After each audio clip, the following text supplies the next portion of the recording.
Hey travelers, part one of the video talked about check-in, travel docs, hotel stays, GoPort, cruise shirts, bag tags, and boarding passes. Part two is filled with additional updates such as gratuities, flights, the Hub app, and themes. Hope you enjoy. All right, let's talk about gratuities. So gratuities is a fee that Carnival charges and most cruise line charges that will give a tip to our room attendants, our staff in the dining rooms, and other different people that we utilize throughout the boat. For each person for this cruise, because it is an 8-day cruise, is running $128 per person. That'll cover your whole stay. You can pay those before you leave and take care of that. It'll be all done, and you can always look at the Carnival app to see if it has been taken care of or not. Also, you can pay for it at the end of your cruise. What they're going to do is kind of like when you stay in a hotel, they're going to send you a letter to your room at the end of the cruise with all the charges. So everything that was charged throughout your cruise stay. And then if you have an outstanding balance or if you have a credit, they also let you know like, hey, gratuities wasn't paid. Just make sure you take care of that on this day by this time. So you just can go to guest relations and take care of it. You can do it on your app, however you want to do it, but just make sure that gratuities are taken care of at least before you leave the ship. All right, guys, I wanted to add additional details when it comes to flights. So I did state that everyone, for the most part, is coming in a day in advance to make sure that they are prepared when getting there, just in case of any delays or any issues with their flights. The same goes for leaving. So when we arrive back into Orlando on the last day, I think the boat or the ship arrives at 6 a.m. That does not mean you can get off at 6 a.m. Carnival has to go through checks and balances, check in with customs and different things before they can even let anyone off the ship. Then the next step is to get everybody in specific groups to let off the ship as well. If you have an early flight and need to get off the ship really, really fast, there are certain things you can do with the customer service puller. I think you can go in there and register to leave at a certain time, like the early morning departure. So just make sure that you check into that the night before we arrive back into port to make sure that that's all taken care of. What we do suggest, so that you're not rushing off the ship, is to book a flight later in the afternoon. As a reminder, the port is 45 minutes away from Orlando. So you would have to get off the ship, go through customs. So customs is also checking your IDs, checking your passports, checking any liquor that you probably have purchased. They're going to check all that, letting you know what you can and cannot bring back in. And then from there, you have to get on the shuttle or however you getting back and forth to the port and take you back to the airport. Once you get to the airport, you have to check in, go through all that process, and get on your flight. So if you have an early flight, you're going to be in a rush to get back to the port, and I don't really want anybody to have to go through that. So if anyone asks us, we usually say anything after 12 on down will be a safe bet. One thing I would like to say is there's not too many instances that things happen, but things do. On our last cruise, we were coming in and we were supposed to get in, I believe at 6 a.m. and we couldn't even get off the ship until 10 o'clock that morning because they had a medical emergency the night before. The ship had to turn around and take someone back to the last island that we had visited to the hospital. So that delayed us big time. So things happen.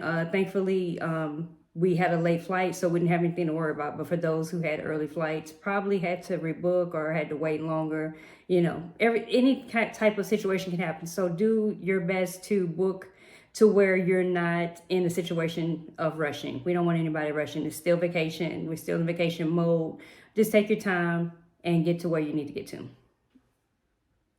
Okay, the next topic I want to go over with you guys is the Carnival Hub App.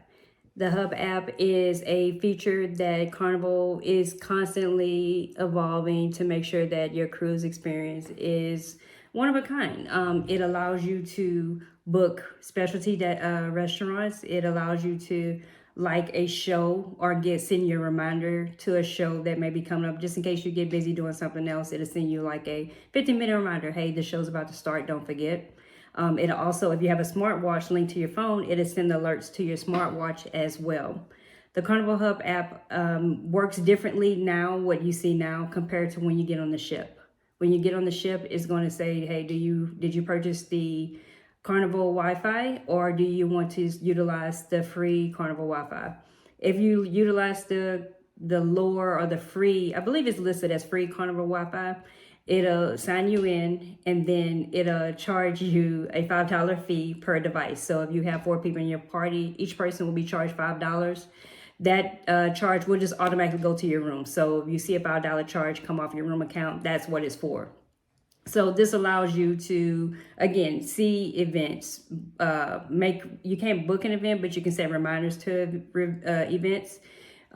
We can chat between anyone on the ship. So if we want to do a group chat, or if we just want to say talk to one person, we can show you how to make sure that feature is set up so that you can easily go to the chat and talk to each other. It works really well. Anthony could be on one side of the ship and I can be in the room, and I can, send him a quick text and find out where he's at, and it just works like a regular text message. So we just want to make sure that we explain how to use that app and make sure everyone has it downloaded before we get on the ship. Because once you get on the ship, the internet starts acting really, really shady, and it's just a pain. So just make sure that if you have not already done so, download the Carnival Hub app to your smartphone. When we get to Orlando and do our quick little meet and greet at the hotel, we will kind of give you a rundown again of how to use the app, just to make sure you're good. And then once we're on the ship, once things settle down, we can reach out to you, or if you have any questions with it, just let us know and we most definitely will help you with the app. I have posted a video a while ago on someone had went through a really good rundown on using the app and all the features. If you need me to send you that video again, let me know. It's really good. It even showed me how to do a few additional things, but I can send you that video if you want to take a look at it now and just get yourself prepared. Okay, this is a fun topic: themes and events. So one thing I would like for you to be made aware of: this ship is going to be full. We are going in the middle of summer. We are going right after a holiday. So it's going to be everybody's there to have a good time, right? So with that being said, we want to make everybody aware of different events that go on the ship, especially for our first timers.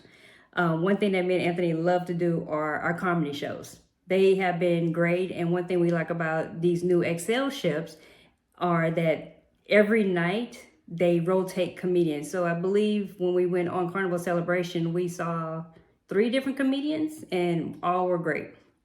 So they usually have 2 shows. And when I say every show is packed, it is packed. We would say get there 15 to 20 minutes early. You may have to wait, but if you really want to see the show and you want to see it the first time versus the second time, or vice versa, just get there. There's probably going to be a line for me, and I can already tell you. And just get in line and wait. And once you sit down, you can get yourself a drink and just wait for the comedians to come up. And this is for any show. They have, let me go through my list: Deal or No Deal. I played that on Carnival Miracle for the first time. That was fun and hilarious. I'm going to be playing it again. You're gonna have to find a seat just to make sure that you're, again, not standing. They do bingo, which was fun. What else we have? We have the Love and Marriage show. That's usually in the auditorium. Usually pretty, enough seating for that. But again, the ship is full. If everybody's trying to get to that one particular show, it's probably going to fill up really fast. So if this is something that you really want to see and be a part of, just get in there early, grab yourself a seat, as long as the doors are open, and then they can get that show started for you. The next thing is Family Feud. So I want to go into a little bit of detail about this. Family Feud is pretty much like what you see on TV. The cruise director is the one that's usually hosting it. In order to get on Family Feud, you have to go through what is an audition. You have to make sure you're, I believe it's a group of 5, and go audition for the show. I don't know what it all takes to get on there, but I'm sure you have to have a lot of energy, just ready to go up there and just wow the crowd. They are going to put those audition tickets, I believe, in your stateroom, and you can fill them out and give them to your attendant, or they'll tell you where to take it to, or they'll tell you where to go and the times for your for the audition. So I would love to see our family get on the stage. They do give away really good prizes. So just if you think about it, just kind of start talking amongst yourselves and see if that's something that you wanted to do. The other theme event is the hot white party. So I guess it's like an all white party they have on the deck. Again, everything that I'm telling you about is optional. So if you something you don't want to attend, don't worry about it. You don't have to. They have a tiki party. I don't think I've ever been to one of their tiki parties, so that sounds like fun. But one of my favorites are the 90s and 80s party. So for this one, we do have the 90s party, and I was able to convince Anthony to dress up for me. So I can't wait to that. So we're not going to tell you what we're going to be doing, but we have our theme ready for 90s. So I'm going to be really excited for that. So again, everything is optional. Just make sure that anything that you want to participate in, like Family Feud, just check in with, I guess, your room attendants, or even anyone from guest services. They can tell you how to do the auditions and sign up for it. Okay, travelers, part 2 is done. I have a part 3 coming with additional updates. So if I haven't touched on a topic, I'm sure it's in the next video. If you have any questions, just reach out.